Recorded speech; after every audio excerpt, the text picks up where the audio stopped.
The rancher ordered a bride, but a famous courtesan walked off the wagon. He had spent most of his life working the land, caring for cattle, fixing fences, and surviving seasons that were often harsh and unforgiving. The ranch had been built by his father, and before that by his grandfather. Everything Elias knew came from this place. For years, he told himself that loneliness was a small price to pay for freedom. He believed that a man could live well enough with strong hands, a clear purpose, and silence at night. But as time passed, silence began to feel heavy. The evenings grew longer, and the house felt larger than it needed to be. Meals tasted plain when eaten alone. There was no one to speak to after a long day, no one to share small worries or quiet joys. The town was several miles away, and Elias only visited when he had to buy supplies or sell cattle. People respected him, but they did not truly know him. He was polite, distant, and rarely stayed longer than needed. Many assumed he chose solitude. Few understood that life had simply passed him by while he was busy surviving it. As he moved into his late 30s, the whispers began. Neighbors asked why he never married. Some offered to introduce him to distant relatives or widows from nearby towns. Elias always refused, not out of pride, but because he did not know how to begin. Courtship felt like a language he had never learned. He worked too much, spoke too little, and did not believe many women would choose such a hard life willingly. One winter evening, while sitting near the fire, Elias reread a letter that had arrived weeks earlier. It came from a marriage broker operating between towns and frontier lands. The letter spoke plainly. Many women from the city sought steady homes and honest men. Arrangements were made with care. Expectations were discussed in advance. It was not romance, the letter said, but it was a chance at partnership. At first, Elias laughed at the idea. Ordering a bride felt strange, almost shameful, but the thought returned again and again. He did not dream of passion or grand love. He wanted companionship, respect, and a shared life. Someone who could accept quiet days and simple living. After weeks of thinking, he wrote back. His letter was short and careful. He described the land, the work, and himself without decoration. He asked for a woman who understood hardship, someone willing to build a life, not escape one. When the reply came, it said a suitable match had been found. She would arrive in early spring. The news spread quickly once the town learned. Some were surprised, others were curious, a few were doubtful. Elias ignored the comments. He focused on preparing the house, repairing the roof, fixing broken furniture, and making space for another presence.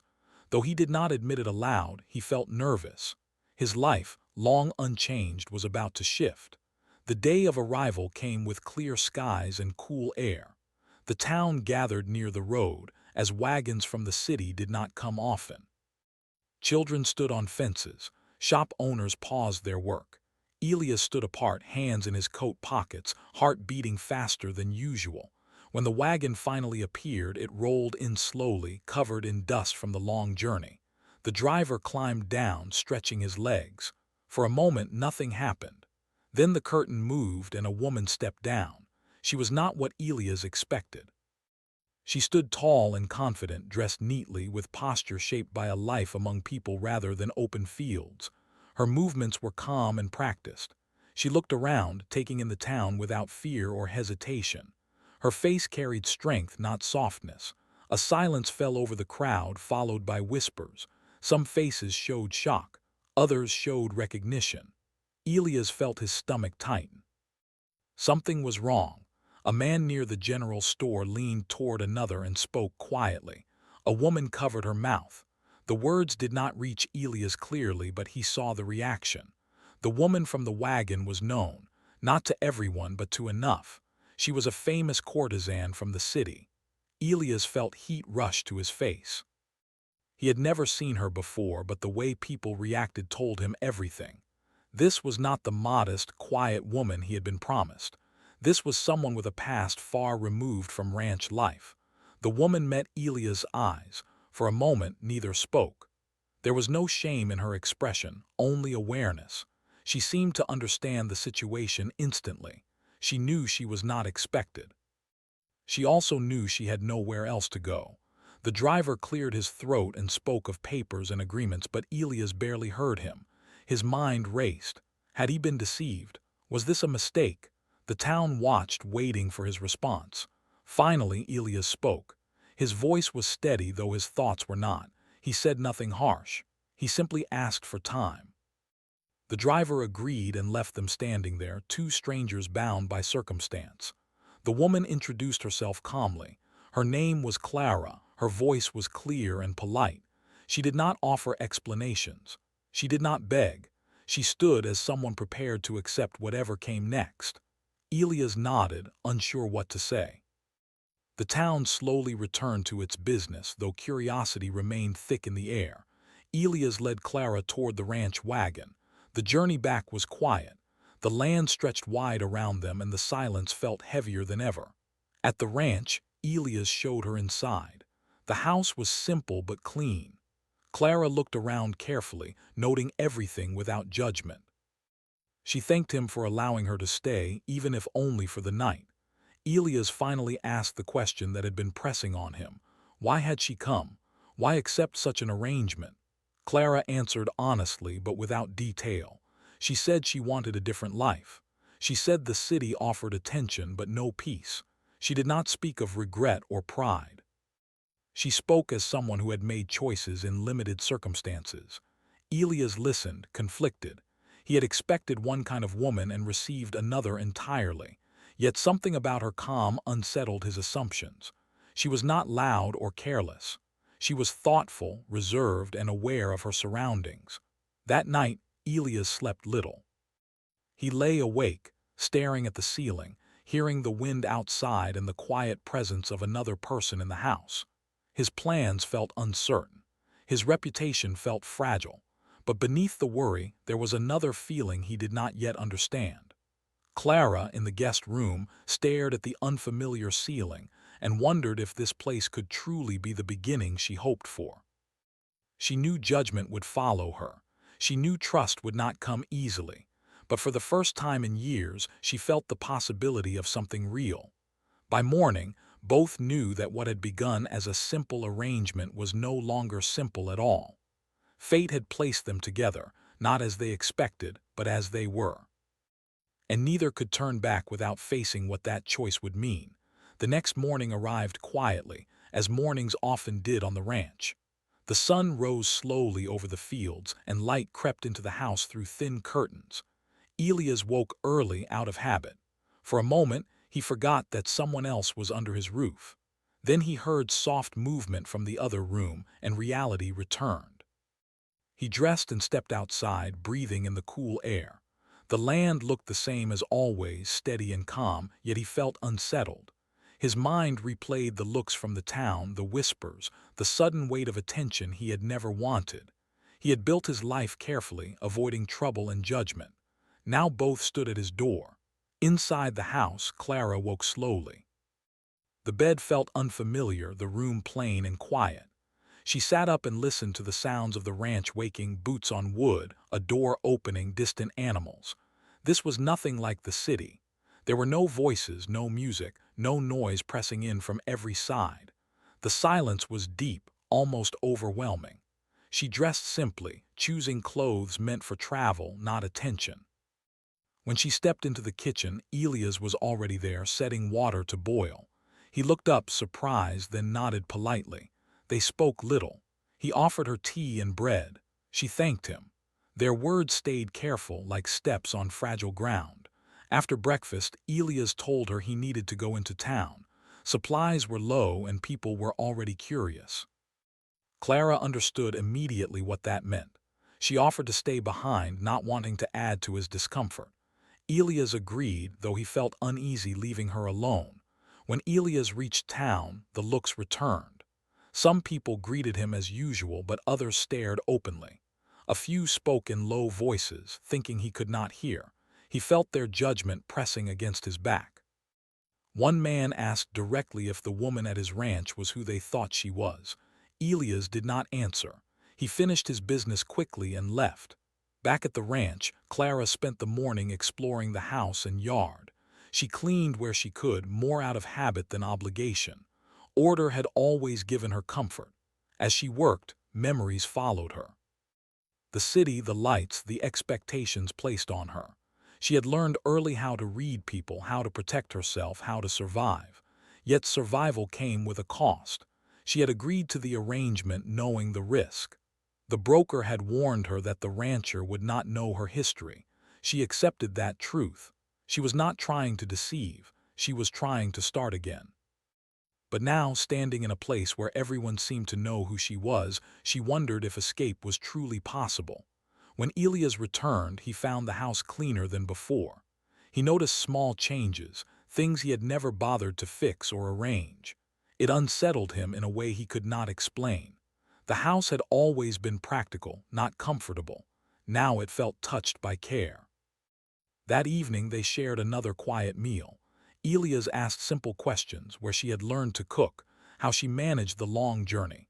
Clara answered without drama. She did not offer stories unless asked. She knew trust was earned slowly. Days passed like this. Elias kept his distance, focusing on work.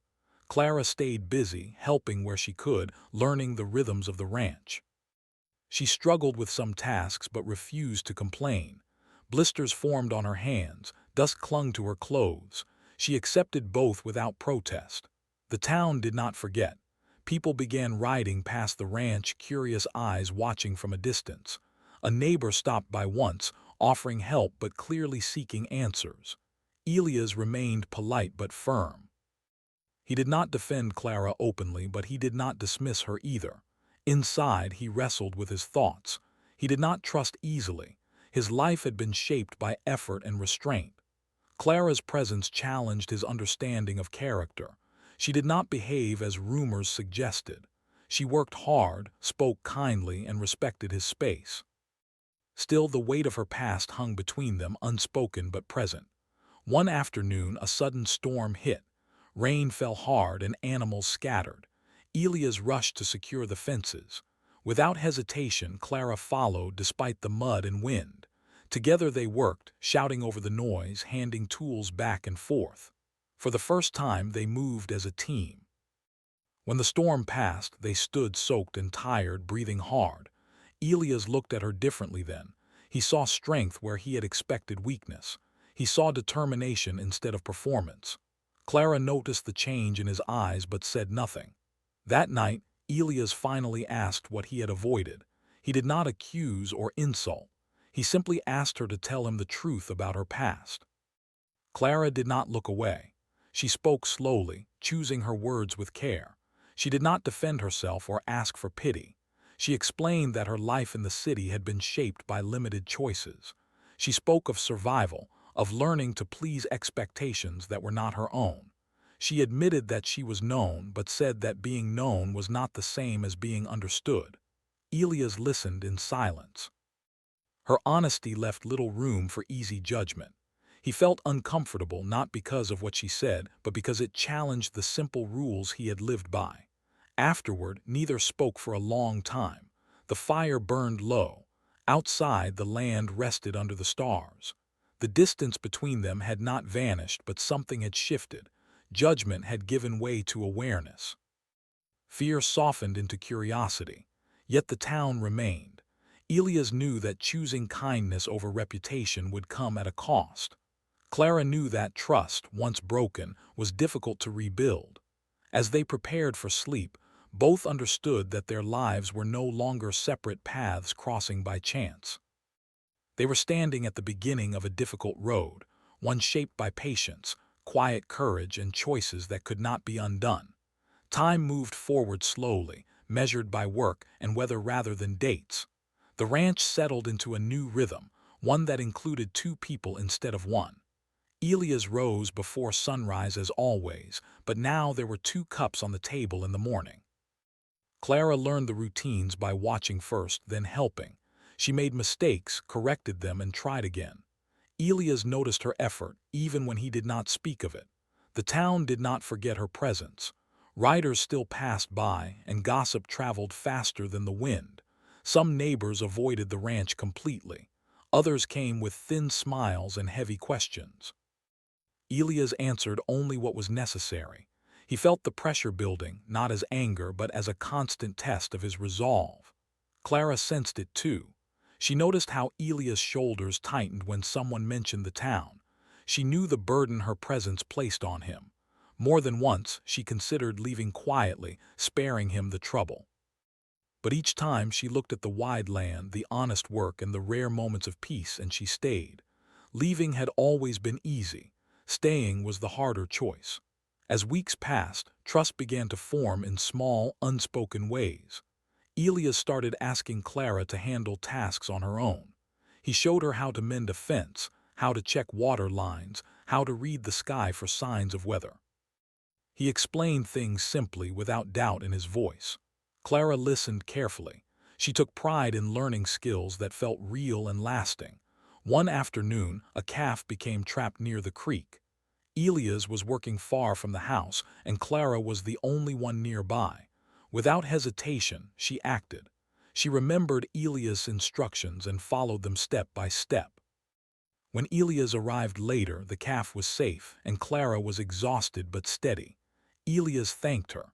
It was the first time he had spoken those words to her directly. That night, they shared a longer conversation. Elias spoke about his parents, about growing up with little comfort but strong values. Clara spoke about her childhood, about dreams that had changed shape over time. She did not hide her past, but she did not let it define every word. They spoke as two people discovering that pain could take many forms. The next challenge came sooner than expected. One evening, a group from town arrived uninvited. Their voices were polite but firm. They spoke of reputation, of concern, of what was proper. Elias listened quietly. When they asked him to explain Clara's place on the ranch, he did not hesitate. He said she was there by his choice. He said she worked hard and caused no harm. He said that was all that mattered. The group left unsatisfied, but the message was clear. Elias had taken a side. Clara heard the exchange from inside. She felt a mix of gratitude and fear. She had lived many years learning not to depend on protection. Now someone had chosen to stand for her, openly and without condition. The weight of that trust pressed heavily on her. She resolved not to waste it. Life on the ranch grew busier as the season changed. There was planting to be done, repairs to finish, animals to prepare. Elias and Clara worked side by side more often now. They spoke easily, sometimes laughing at small mistakes or shared exhaustion. The space between them narrowed not through words but through shared effort. One evening, after a long day, they sat outside watching the sky turn gold. The land stretched endlessly before them. Clara spoke quietly, admitting her fear that her past would always follow her. Elias answered honestly. He said he did not know what the future held, but he believed people were more than the worst labels given to them. He said he judged by what he saw every day. Those words stayed with Clara. For the first time in many years, she felt seen without being measured. Trouble came again when a man from her past arrived unexpectedly. He recognized her immediately and spoke loudly, drawing attention. His presence threatened everything she had built. Elias stood firm, refusing to let the man speak poorly of her. The confrontation remained controlled, but the tension was clear. The man left, but the fear lingered. That night, Clara broke down quietly. The strength she showed daily cracked under the weight of memory. Elias sat with her, offering no solutions, only presence. He listened as she spoke of exhaustion, of always being defined by others' expectations. He did not interrupt. When she finished, he told her she was safe there. From that moment, something deepened between them. Trust turned into loyalty. Respect grew into care. It was not sudden or dramatic, but steady and real. The town slowly began to notice the change. Some neighbors softened. Others remained distant. But the ranch itself became a place of quiet strength. Clara's hands grew rough from work. Elias' home grew warmer with shared routines. As autumn approached, Elias realized that what he had once ordered out of necessity had become something chosen. Clara realized that the life she had hoped to escape had led her, unexpectedly, to a place where she could finally begin again. They both knew challenges still waited ahead. Acceptance was never complete, and the past never vanished entirely. But standing together, facing the land and the future side by side, they understood that truth, patience, and steady courage could build something stronger than judgment. The colder months arrived quietly, bringing shorter days and longer nights. The ranch changed color as the land rested, and work shifted from open fields to careful preparation. Elias and Clara adjusted without speaking much about it. Their days were shaped by habit now, not uncertainty. Each morning they moved with shared purpose. Each evening they returned tired but steady, carrying the comfort of knowing they were not alone. The town remained divided. Some people softened over time, noticing that the ranch continued to run well, that no trouble followed Clara's presence. Others held on to old judgments, unwilling to let go of stories they preferred over truth. Elias no longer reacted to the looks or whispers. He had learned that silence, when chosen with confidence, could speak louder than arguments. Clara continued to work hard, never asking for special treatment. She rose early, helped prepare meals, tended to animals, and learned more about the land each day.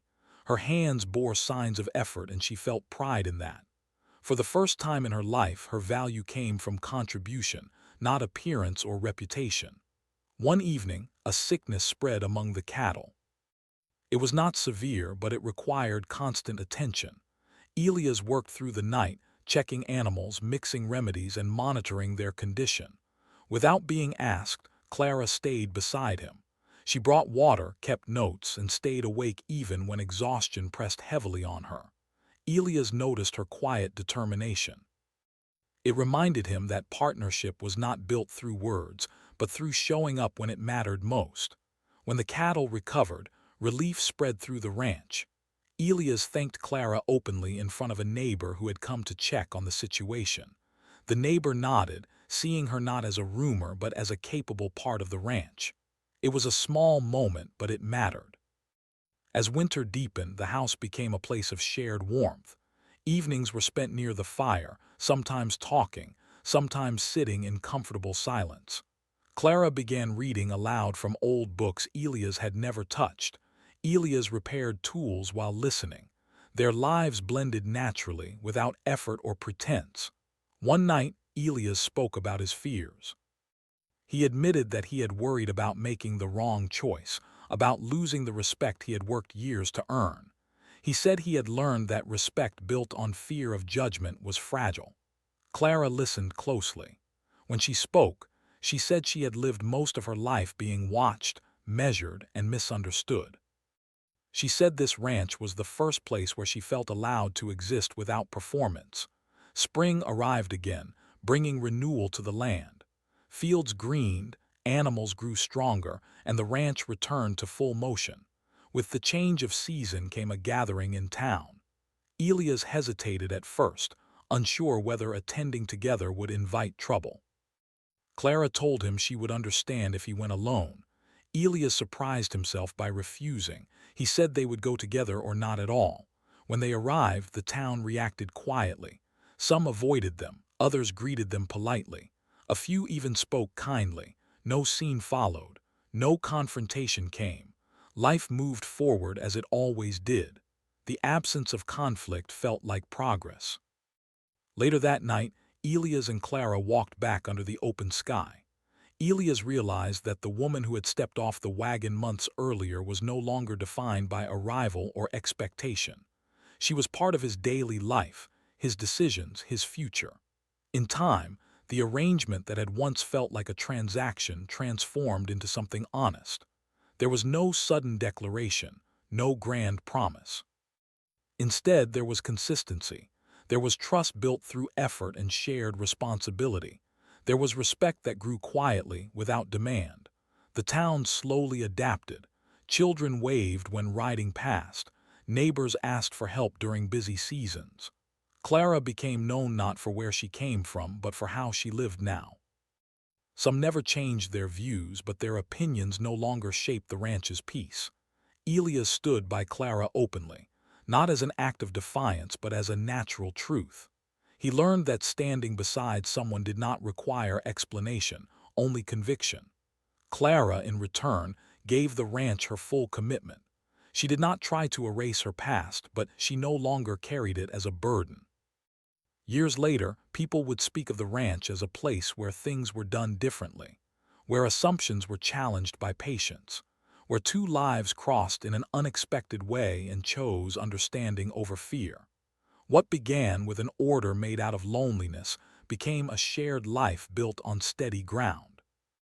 A rancher and a woman once known only by reputation proved that beginnings do not define endings. It is the choices made after arrival that shape who we become.